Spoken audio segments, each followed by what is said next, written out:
It starts on an airfield, this story. It starts on an airfield where the paratroops kneel round their padre in prayer before emplaning. With bent heads and on bent knees, the men, with their equipment and camouflaged faces, look like some strange creatures from another world. And darkness comes over the airfield, and the men swing their explosives and weapons around them, get into their parachutes and emplane. They are going to jump, carrying heavier loads than any army has ever done before. You see every extra bullet and every extra grenade will count. In the plane, we stand packed to breast. I'm jumping, one but last of my stick. And as we stand there in these planes, for there's no room to sit, we feel the tremendous vibration of the four motors as we start down the runway. And all around in the coming darkness are other great planes and row upon row of gliders. And the plane is airborne, and in the crowded fuselage, all you see in the pale light of an orange bulb is the man standing next to you. And on we fly, on and out over the channel. And the minutes go by, and the stick commander says that the pilot has told him we're out over a great armada of naval ships. And then it's something else he has to say. Something that gives you a dry feeling in your mouth. Flak. And the word is passed from man to man. The machine starts to rock and jump. But a comforting thought, ahead of us Lancasters are going in to bomb the flak and a coastal battery, which is one of our objectives. We're over the enemy coast now, and the run-in has started. 1 minute, 30 seconds, red light, green light, and out, get on, get out. Out fast into the cool night. Out into the air over France. And we know that the dropping zone is obstructed. We're jumping, in fact, into fields covered with poles. But I hit my chute and lower my kit bag, which suspends on the end of a 40-foot rope from my harness. And then the ground comes up to hit me, and I find myself in the middle of a cornfield. I look around, and even with a compass, I can't be quite sure where I am. And overhead, hundreds of parachutes and containers are coming down. The whole sky now is a fantastic chimera of lights and flak, and one plane gets hit and disintegrates wholesale, sprinkling a myriad of burning pieces all over the sky. The job of the unit with which I jumped was to occupy the area and prepare the way for gliders. So we were to rendezvous near a copse, but I can't find it.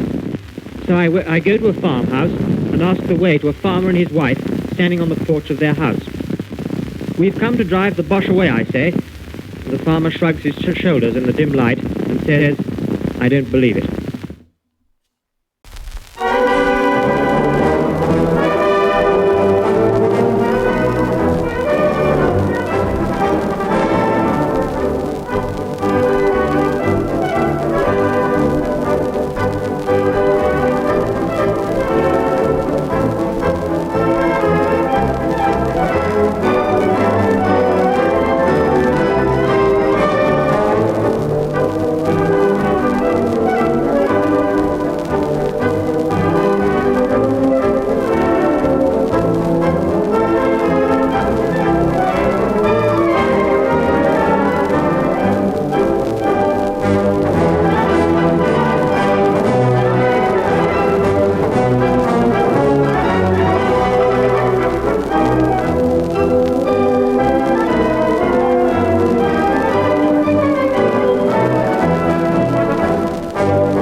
At Arnhem, for 8 days, the 1st Airborne Division clung desperately to a bridgehead ringed and pulverized by Nazi guns, mortars, and bombs. If you want to know what hell sounds like, listen to this recording made at Arnhem itself by one of the men who came back, BBC correspondent Stanley Maxted. You can hear the kind of flight that those planes are flying through. It's absolutely like hail up there.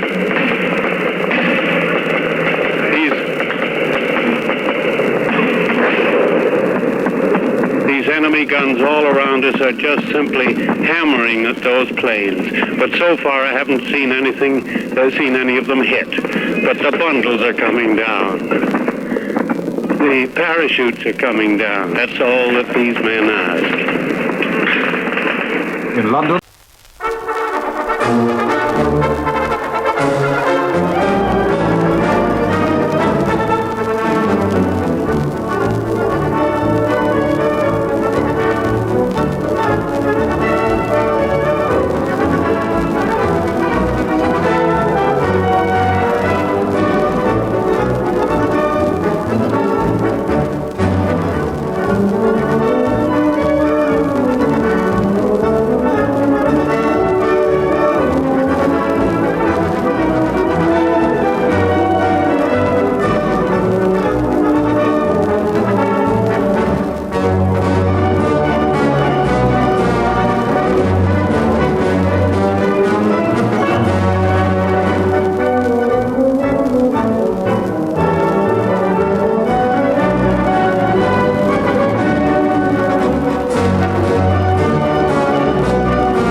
The battle order, the schedule of operations for this great airborne landing in Germany, took up a score of pages of typewritten foolscap, with appendices and charts and timetables and maps. By reading it, you could see how immensely complicated is such an operation. In fact, how great tried planning and execution. The Germans had said that they were ready for airborne landings. They were not, I think, expecting anything quite as powerful and concentrated as this, the biggest airborne force ever carried in one attack.